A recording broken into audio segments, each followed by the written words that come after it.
Ettinger here. We're here at PSR Performance, and we just got finished up doing a Holley Terminator X install on this LS3 swap 350Z. This is a buddy of mine. He's been drifting with me for years, and he was on stock ECU, and we switched it over to the Holley EFI Terminator X Max because he's drive-by-wire. We're also putting a Holley 7-inch dash in it for him.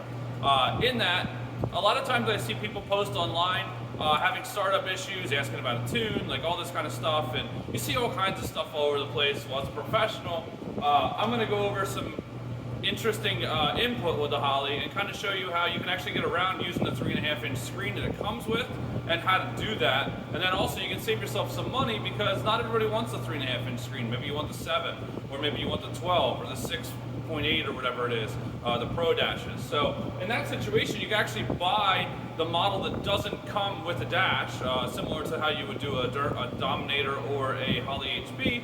You can do the same thing with a Terminator, and by doing that, you can set the car up and be able to start it up without having to do any kind of crazy wizardry work with the 3.5-inch screen. So I'm going to go over that on my laptop and show you guys how to do it. As you can see, nice, simple, clean install here. Like I said, this car originally was on a stock ECU. It was running an E40, and now we switched it over to the Terminator X, and we are going to set it all up. I'm going to walk over here, kind of pan how we did the inside. We ran the wiring through. We got to bundle it up here yet, but the ECU sits right here, right next to the passenger seat. Alright, so we're on my PC screen here. We have the Terminator X version 2 software up. We're connected with this cable that comes with the Holley. This is just a CAN communication cable. You can order this if you already have the 3.5-inch screen, or if you get the kit without the 3.5-inch screen, it does come with this cable.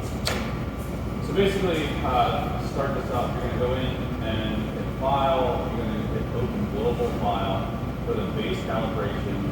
It's going to give you this little message here. And then you're going to hit Select GM, LS base, and then you're going to select what setup you're working with. This is an NA48 or 58X setup. We obviously don't have trans, so we don't need transit control, and we have multi-port fuel injection, but we also have drive-by-wire. So this is where you have to kind of pick what you want to do here. So what we're actually going to do is I'm going to select the drive-by-wire 480 tune right here, and we are going to go up in here and hit the toolbox button and hit remove individual configuration. We're going to remove the transmission control, and then we're set. So first thing you're going to do is come to the system parameters, go through here and set everything up. The first thing that we got to set is the injectors. This has a LS3 injectors in it, so we're going to select these. All these other strategies here are set for us already. We're VE based. We're running gasoline in this. Is actually on E, but I usually just keep it on gasoline fuel type. You could select E if you wanted to, but I leave it on gasoline. It doesn't really matter as far as the tuning side goes, and if you're looking at lambda, none of that stuff matters anyways. And then for ignition parameters, like I said, this is a 58X. You would have the option to come in here and set it up for something else if you wanted to. This is a really easy base cal that they have in here already. Sensors and scaling, this is going to be your setup for all your sensors and everything. Nothing that we're really going to work with at the moment. I don't remember, we have Charlie in the car right now. Charlie, did you hook anything up with the fan wiring? He has a hardwire on it. Okay. So we're not doing anything with the fan wiring, but if you had it selected, this car is more of a race car, so he has it commanded on with some switches in the car. But if you wanted to, you can come in here, you can set up these parameters, and there's some IOs on the harness to be able to set this up, also with all these other stuff. So we're not using any of this. We're going to turn it all off. The same with TCC. We're not using that. We're also not using staging. The closed loop is what's going to start getting it to where you can actually get the thing running, so you could get it to a tuner like me, or however you want to end up doing it if you're going to tune it yourself on the dyno. This is how much of a fuel compensation it can make. So we have a 50% change on closed loop and on the learn. Once I get actually into tuning this, I will change these parameters a little bit. Variable cam timing we're not using, so it's disabled right now. And all this other stuff we're not using at all at the moment, so we're good. The next thing we're going to do is come over to sensors. We are using a GM LSX map. I believe is what I had it set for. We'll see here in a second. And then coolant temperature is the GM one. The manifold absolute is a GM one. We have a GM sensor here. And then we do not have the fuel pressure sensor hooked up, but it's very simple to set this up if you want to. Basically, pick a sensor you want to. I prefer the Low Dollar Motorsports 100 PSI sensors. And there's a plug there. You can plug it right in and get it ready to go. And this is where you would select it. You would just basically select the Holley 100 PSI sensor, and you'd be good to go.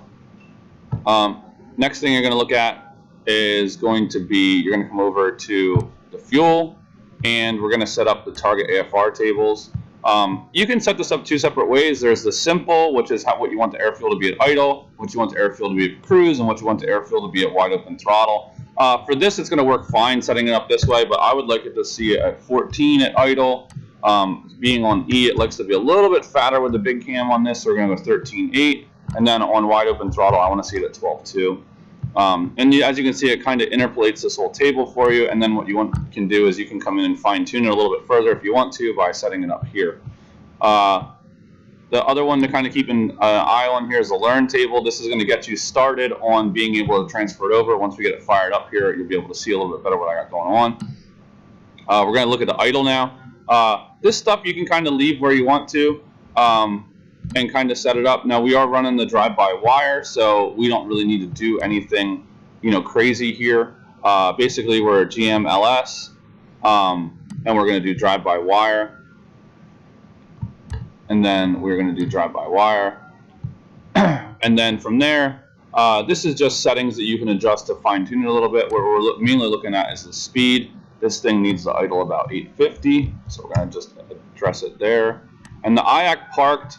I usually like to make this a little bit higher and a lower, like at the higher temperatures basically. So I just come in and hit control and then the right arrow and bring it up. We're going to bring it up to about 60. Go back one here, and then what you'll do is from here to here, right click and hit fill row values, and it straightens it out for you. Okay, now we got the idle set. The drive-by-wire parameters, this is the throttle body we're running, so we don't have to do anything. You can adjust the throttle pedal if you want to, but I don't really mess with this too much. And then, Charlie, you have the key on in there? Okay, so we're going to hit the USB link at this point. And it's going to tell you, I already had it loaded in here, but I just went and kind of restarted. So what we're going to do is we're going to hit send to ECU.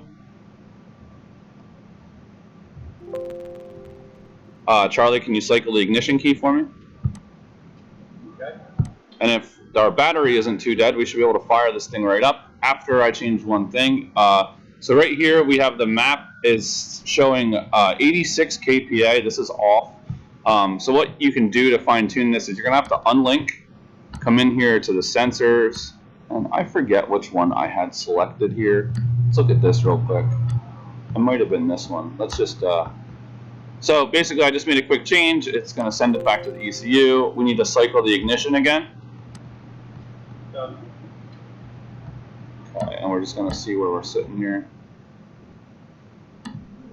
So now you can see the map sensor is reading 102 kPa, which is close enough. We would like to see it sit around 100. It works for me. So now we're online. We are going to do a TPS Auto Set, which is this one right here. Basically, you're going to bring this up. It's going to tell you what to do. We just did an ignition cycle, so we're good. So I'm going to hit start, and Charlie is going to put the pedal down to the floor. So go ahead and put it down. And do it again. You did it twice? Yep. All right, and now we're done. It says it's successful, and we're ready to go. So we can bring up the gauge screen here, kind of see what we got going on. Make sure we don't see anything going awry here. As you can see by the way I'm dressed and the way it looks in here, we have a pretty cold start going on. Go ahead and try and fire it up if we have enough battery power.